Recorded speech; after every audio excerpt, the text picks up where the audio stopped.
Cory Bernardi, who of course, after the election back in 2016, quit the Liberal Party after he was elected as a Liberal senator to sit on the crossbench, and then formed his Australian Conservatives Party, which stood in the South Australian election, stood in the recent federal election as well. He has now actually moved to deregister his party.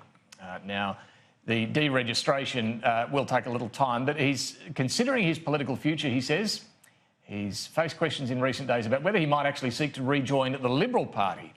In a statement, Cory Bernardi says, "The inescapable conclusion from our lack of political success," that's his Australian Conservatives Party, "the inescapable conclusion of that is our financial position and the re-election of the Morrison-led government is that the rationale for the creation of the Australian Conservatives is no longer valid.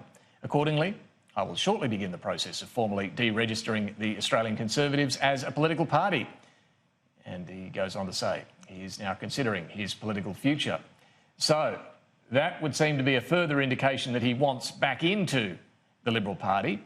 He is facing some resistance from within the Liberal Party, though, at any attempt to rejoin the ranks, particularly if he is going to seek re-election under the Liberal banner at the next election. Of course, he wasn't up for re-election this year in the May 18 election. And certainly when it comes to the South Australian Liberal Party, he would have to be elbowing someone out of the way to get a decent spot on the at either position 1 or 2, and that's unlikely to happen at this stage. So yes, some resistance. Others, however, have said he should be welcomed back in. The government could use that extra number in the Senate, even if he does vote with the government anyway in the Senate. But there you go.